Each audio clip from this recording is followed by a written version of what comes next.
The objective of this ESTCP project was to field validate the Horizontal Reactive Media Treatment Well, or HRX well, a new in situ remediation approach that uses directionally drilled horizontal wells filled with granular reactive treatment media. Groundwater is treated in situ as it flows through the HRX well, and contaminant mass discharge is significantly reduced.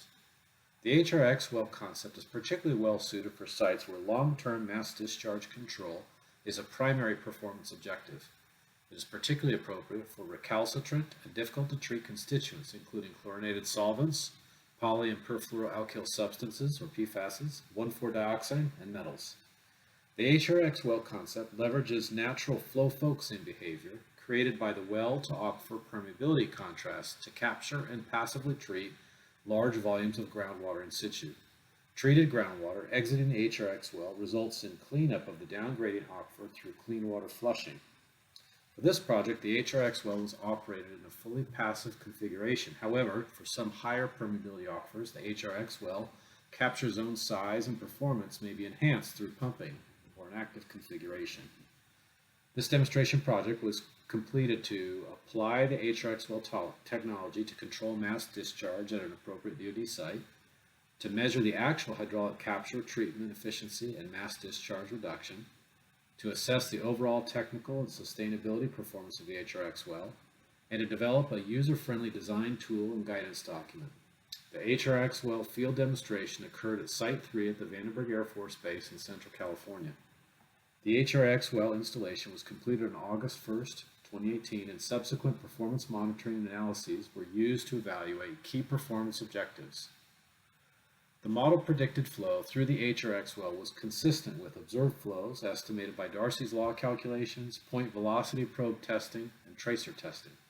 Likewise, the predicted capture zone width was highly consistent with estimates derived from these same analyses, and the actual average HRX well capture zone width was likely between 45 and 69 feet.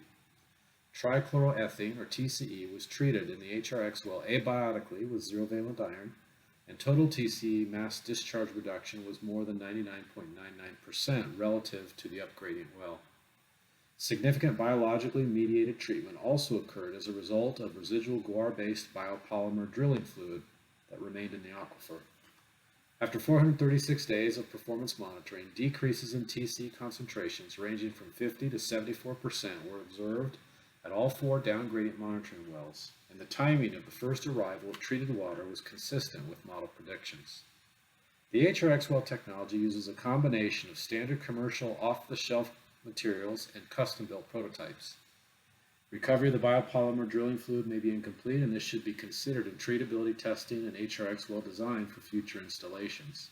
Custom-built prototypes for this project included the media and monitoring cartridges and the PVPs that were designed to be suitable for horizontal orientation. A feasibility evaluation was completed to compare the HRX well technology to other appropriately scaled remediation technologies capable of achieving similar objectives, specifically groundwater extraction and treatment and a funnel gate permeable reactive barrier. Overall, this analysis found the cost of the HRX well alternative resulted in lower life cycle costs compared to the other alternatives.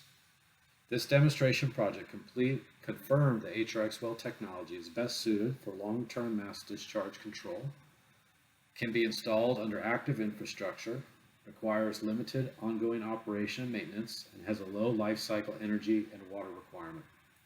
For this site, estimated life cycle HRX well costs were lower than costs for permeable reactive barriers and pump and treat alternatives.